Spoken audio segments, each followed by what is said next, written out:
Welcome to Podcast Solutions Made Simple. It's the podcast that's all about podcasting. I'm your host, Carl Richards. You know, in my 25 plus years in the broadcast and speaking world, I've noticed a lot of overwhelm when it comes to podcasting, and I'm here to tell you it doesn't have to be that way. If you're a coach, consultant, or other subject matter expert, and the thought of starting a podcast seems too technical, too confusing, too time-consuming, or just way out of your reach, then this is the podcast for you. On this show, we give you the tools, tips, and techniques to run a kick-ass show and share stories from people who have been there, done that, and are enjoying massive success with their own shows. Oh, and if you're an existing podcaster, this show is also for you. The mics are up, so let's dive into today's episode. And today we're talking to a very special guest. One of the things that we've learned over the last few weeks is when we talk about some of the myths and misconceptions and misinformation that's happening in the podcasting space is the journey into the podcasting space and through the podcasting space is a personal one. So your journey will be very different from the journey that I've had. So keep that in mind as we're listening to our guest today, as we find out about his journey, some of the things that he's experienced along the way as he's taken a step into the podcasting space. My guest today is Dave Cunningham. Dave has about 20 years of broadcast experience, a man after my own heart, actually, and 25 years in the financial services sector. Didn't spend that many years in financial services personally, but I did have a stint there as well. Dave is now in retirement, but he returned to his love of radio, morphing into a 6-year run with a podcast called The Kingstonian. It's a podcast that focuses on individuals passionate about what they do. It's a different kind of podcast, and I'm very glad that we'll be chatting with Dave about the show and about him. Dave, welcome to the podcast. Thank you very much, Carl. So what brought you to this podcasting space? I know we have to go back a couple of years here to get to the crux of this, but tell me a bit about that journey of yours. Well, let's go back to university days, and I was in an arts program at Queen's, and like a lot of other people, I was trying to figure out what I wanted to do with the rest of my life. And you don't get a really good sense of that when you're taking arts courses, and there's a whole mixed bag of courses. I walked into the Queen's radio station and immediately felt that this was something I enjoyed doing. So I spent about 3 years there when I was going to Queen's. And I developed a love for radio such that when I did graduate, I was able to land a job at one of the local radio stations in town. And that's what led to the 20 years in radio. And it was something I enjoyed doing, but like a lot of other people who are involved in local radio, we're not making gobs and gobs of cash working. Oh, you're not? No. You're not independently wealthy? What's up with that, Dave? And so I had 3 young children, and I decided, well, let's try something else. And so, like a lot of other radio people, we morphed into financial services. And I don't know what the connection is between radio and financial services, but I know a lot of folks have done the same sort of thing. So I spent 25 years there. And when I retired, I was looking for something to do like a lot of other retired folk. And I decided, well, I can go back to the Queen's radio station as a volunteer from the community as opposed to a volunteer from the campus. Spent some time there doing different kinds of things. And what I liked about radio was the business of sitting down and talking to somebody one-on-one. And that's when I developed the idea for doing a show that focused on people in the community who were passionate about what they do. And having spent a lot of time in the community, being involved with various nonprofits throughout my time at both jobs that I did have when I was working, I was able to sort of tap into a lot of people that I knew and got the program rolling. And then the issue came up that I was either having to do the program every week on the radio station, and I had to do 30 minutes or an hour or whatever the slot was on a regular basis. And I decided, well, I need a bit more flexibility. And that's when the idea of doing it as a podcast came up. So for a while, the show was on the radio station and was carried on the station's podcasting network. And then it became a podcast because I didn't want to do something on a regular basis for a certain length. I wanted more flexibility. So that's how I got into podcasting. An amazing journey. So you went from radio to financial services to retirement, wanting to something to do. So back to radio, but that radio experience morphed into becoming a podcast. And interesting that you got into radio at a time where that 2-year diploma or 3-year degree or whatever it was that I had experienced when I was going through college, you didn't need that. You could have that piece of paper, but it wasn't a requirement. You could literally walk in off the street, and many people did back then, get a job and have a very successful career doing so. And I think where a lot of people back in my early days who got into radio doing what's called production. So you're not on the air, you are putting together commercials, you are organizing programs that run on the radio station, but you're not actually talking. And that's how I started. And so eventually I got the opportunity to do some announcing, and that became a regular slot. I never did mornings because the idea of getting up at 5 o'clock or 4 o'clock in the morning just didn't work for me. But I did a bunch of other slots, and I eventually moved into programming. So I was a program director when I left the radio station. Tell us about some of the people who you were inviting on the show. Well, in anticipation of you and I talking, I went through the list of people that I've spoken with over the last 2 or 3 years, or actually going back to the beginning. And there's quite a cross section I find that I've spoken to, and that was the whole point of the program. If I left the parameters of the show fairly broad, that gave me an opportunity to talk to all kinds of different people. So we're talking about politicians, business people, people involved in their various cultures, musicians, singers, songwriters, people involved in the broadcast media, education, nonprofit, and some folks who just have a particular interest that they're really passionate about that didn't fit into the other slots. And so basically, when I was looking for a guest, I was looking for someone that I thought was interesting. And I sort of took the position that if I thought it was interesting, there would be listeners who thought it was interesting as well. And you're always looking, whenever people sit down and talk to each other in this format, you're looking for people who are not going to give you single word answers and who are going to tell you stories. And that's what makes a podcast really interesting, is when you have a whole list of questions and your guest goes down and takes you on another trail that you hadn't anticipated, but it's far more interesting than any of the questions that you have prepared for the interview. So that's the position I've taken, where I prepare myself to ask questions, but then again, I enjoy listening to the stories that get told along the way. And hopefully you get people who do tell stories. So that's basically how I got started in terms of picking people and getting them behind the microphone. And give you more than one word answers. Exactly. There's a one-word answer.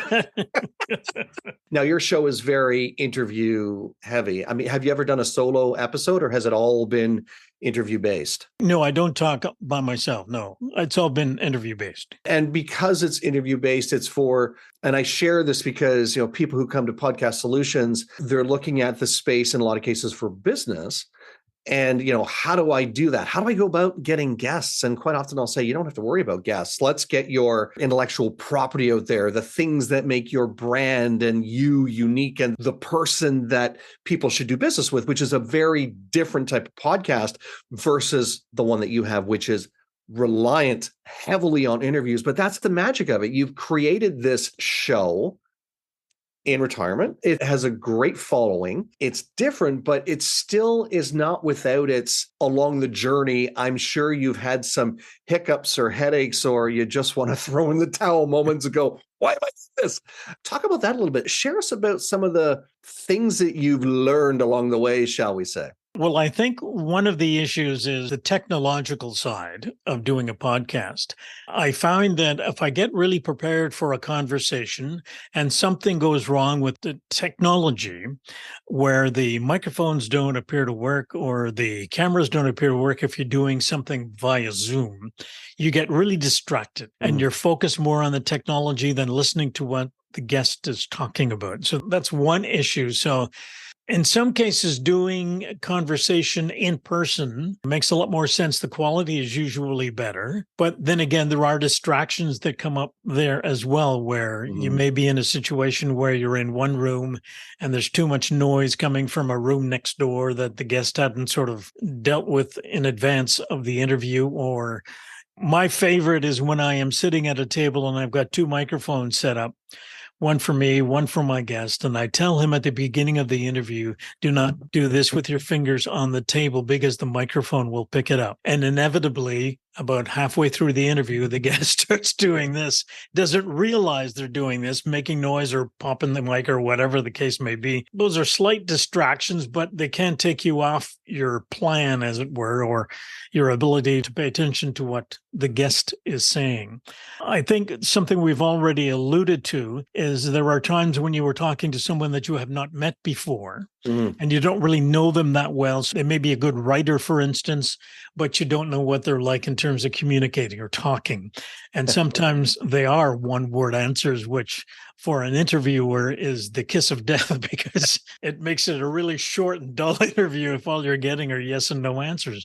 But I mean, those are things. So you have to try to figure out in a conversation with the guest in advance what type of person they're going to be. That's interesting that you note that. And I think that's the benefit of having some broadcast training is we're taught either in school or we're taught on the job in the real world. When you are interviewing somebody on the radio, do not ask a closed question. Try and avoid that because you might get the yes or the no or the sure, or you might get those one-word answers. So you want to make sure that you're picking the words or you're framing your questions more either as a statement or a tell me about this, or what's your thoughts about, or how was that, as opposed to do you think, or how it, because that's what leads to those one-word answers, right? I think for most people coming into the space who don't have that background of, knowing how to interview or have a conversation with people without those one-word answers, it's a struggle because they don't know what to do if they get that one-word answer. It derails them for, you spent 20 years behind the mic and then some because you're back at it podcasting. I spent 25 and podcasting. We know how to think on our feet. We know how to get to can you elaborate on that a little bit more? Like that we know what the next thing is that needs to come out of our mouth. But for a brand new person, it's a challenge having that conversation, but then it's a challenge. What happens if it derails? How do you manage a person that's maybe they're great at writing? Maybe they've written a phenomenal masterpiece, but they're not necessarily the greatest podcast guest. One of the things I found too is that for some people, they will say to you, so what are you going to ask me? Can I get the questions in advance? I love that question because the answer is, I don't know what your answer is. Actually, I'll ask you, what's your answer? No. Same here. I don't provide questions in advance because it becomes too automated, right? Because some people might write the answers down in advance, so they're reading them back to you. It removes the sense of spontaneity if you're sort of formatted too tightly. I don't think I've ever done it, but in one or two cases I may have, but 99.9% of the time it's, this is a conversation. I am not a news reporter looking to get some dirt on you if I'm talking to a politician. So if I talk to a politician and if it's provincial or federal, I'm saying to them, this is a nonpartisan conversation. This is about your passion for politics and what you think the job is or was or when you went into it. But it's not about what's currently going on in the legislature or the House of Commons. It's about you and why you are where you are. It's interesting that you mentioned that too about, you're not a reporter when you're in this situation. And it obviously relaxes somebody who's in the politics space, of course. But I've noticed in recent years that even people who are reporters, they don't interview like they used to. Again, it's more conversational. It's more, I'm going to make a statement and David's going to respond to it. And it sounds conversational. And I think some of the greatest examples of that are certainly, I think, on our national broadcaster, CBC, but even on CNN, you hear those conversations that happen with the guest as opposed to how about this? Question number 3, you don't hear those reporting type questions that you did back in the, I don't want to say formative years, but back, 20, 30, 40 years ago, where it was, I got to ask you a bunch of questions because that's what a reporter does. There's been an evolution in how we do that. And I think that's come full circle into the podcasting space too, to make the content more engaging and more interesting.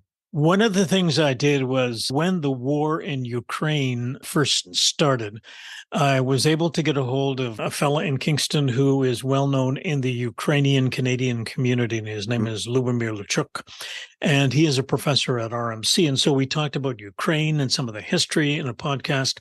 And then later on, I decided, well, why don't we try to turn the focus around a little bit and find out why Russia is doing what they're doing? And so I asked him to give me the name of a professor who might be able to help me on that score. So I got the name of an individual and I sent him an email, and all the responses I was getting from him were one word responses. Can we do this on this particular day? Yep. And so I'm going, what kind of interview is this going to be? And then when we started talking, it was great because he had all sorts of information and he took me down a road historically that I had never heard of before. And it gave me and the listeners some indication as to why things are the way they are right now. It was a story that hasn't been told as widely as maybe it should have been, but it was a whole different context given the initial assumptions I was making based upon the exchange of emails back and forth. A magical moment that you didn't expect was going to go that way based on the one-word answers you were getting in email. You're like, fingers crossed, I hope I don't get one-word answers in the conversation, right? This is a good time, I think, to brag. Let's talk more about the Kingstonian. I mean, you gave us sort of the interesting people that you talk to, you let them share their story, but let's talk more about the show itself. A good chance to just give us a lay of the land a little bit. Well, after I had started doing the show, and I think I was about 4 or 5, so I call them seasons, years doing the show, through the auspices of the network set up at Queen's for doing podcasts. But it was a network set up fairly recently, and there wasn't the ability to get real-time information as to who was listening. And I think anybody who is behind the microphone wants to know if anybody out there is actually listening to you. And so I scouted around, and I think it was you that gave me the tip to go to a host called Buzzsprout. It's just the name of one of the companies that do hosting. And for those who may not be aware of what hosting is, it's simply you take your podcast and you upload it to them, and then they distribute it to the various directories like Apple Podcasts and Spotify and all that sort of thing. Anyway, so with them, I was able to get results like right away. I could just go online and look and see how many people were downloading the episode, where were they downloading it from? And for me, that was the big takeaway. Like, I figured this is a show called The Kingstonian. A lot of the people I am talking to are from the city of Kingston, Ontario. And I'm looking down, and as of the past couple of years, I think the show has been downloaded in 48 different countries around the world, all the major continents. And you're going, how come? Like, what is the appeal of it? So I'm not questioning it, just absorbing it and trying to figure out. I'm not trying to figure out, but just hoping that it continues that way. It just makes it more interesting for me as the person doing the show to see that there is actually someone out there who is downloading the episodes on a regular basis, which makes that more interesting. So, this for me, as you said, is a hobby, right? So I'm not doing this to generate money. This is not a business.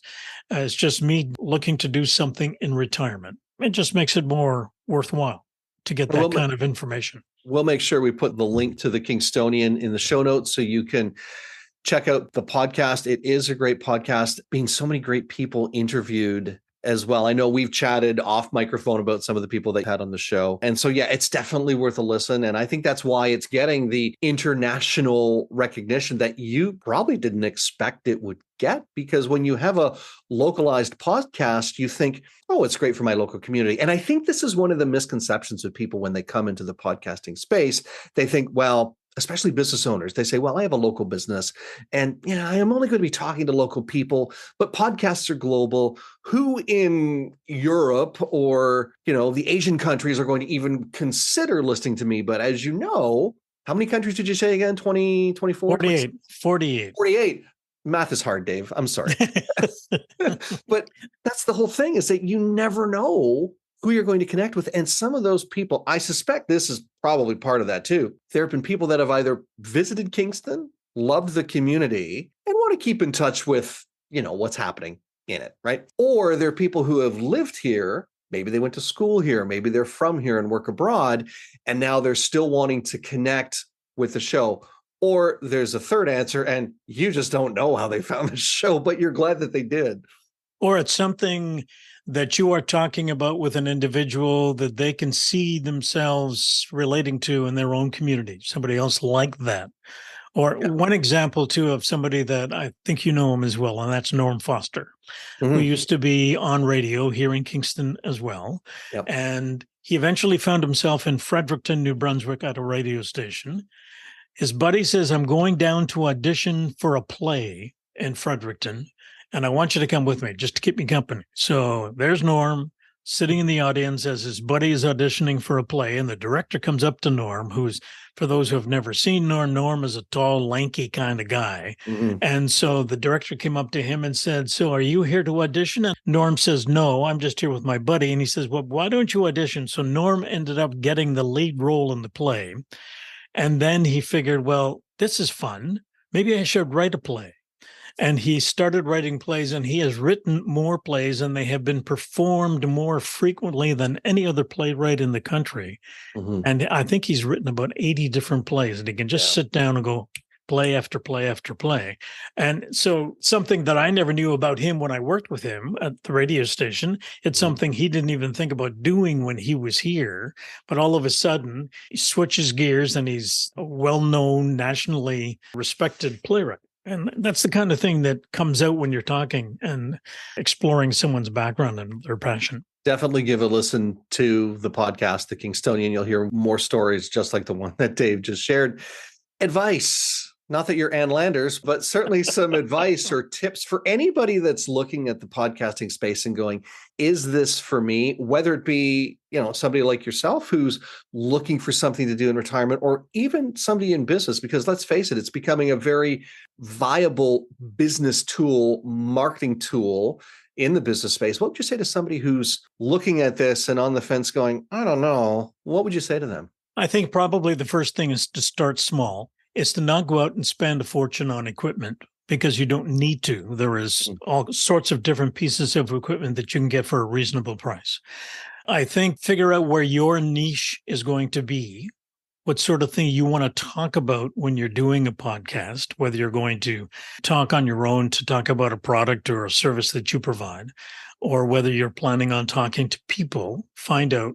And if you're going to be talking to people, my advice is to listen to what they're saying. And for those of us in the business who take a podcast and put it on the computer to edit it after the fact, you have a track with your voice and a track with your guest's voice. And it's just waves that go up and down, right? So if I look at my track and there's hardly anything there, and all I see is the waves on my guest's track, then I knew I've done my job properly. I'm not talking, it's my guest who's talking. If that's what your goal is to interview people and bring out what they do or what they're interested in, you have to listen to what they're saying and be flexible enough, like we said before, that you can switch gears if they're taking you down a road that sounds more interesting than the road you had planned to travel.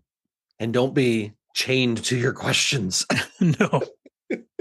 Don't be chained to your questions. And if they have one-word answers, know how to shift gears very quickly and get some answers that you want. Dave, this has been lots of fun. Dave Cunningham has been my guest today. Before I turn you loose into the world, probably record another podcast interview. Final thought. If it's something that you want to do, give it a try. Don't be afraid to try it, because you may get something out of it that you didn't have planned to. Great. Dave, I think we'll leave it there. Thanks for being my guest today. Thank you, Carl. And thank you for joining us today. Special thanks to our producer, Aiden Burrows, our production lead, Kieran Doherty, our music guru, Nathan Simon, and the person who works the arms, all of our arms actually, my trusty assistant, Stephanie Gafour. If you like what you heard today, leave us a comment and a review, and be sure to share it with your friends. If you don't like what you heard, please share it with your enemies. Oh, and if you have a suggestion of someone who you think would make an amazing guest on the show, let us know about it. Drop us an email, askcarl@carlspeaks.ca. Don't forget to follow us on LinkedIn and Twitter as well. You'll find all those links in the show notes. And if you're ready to take the plunge and join the over 3 million people who have said yes to podcasting, let's have a conversation. We'll show you the simplest way to get into the podcasting space, because after all, we're podcast solutions made simple. We'll catch you next time.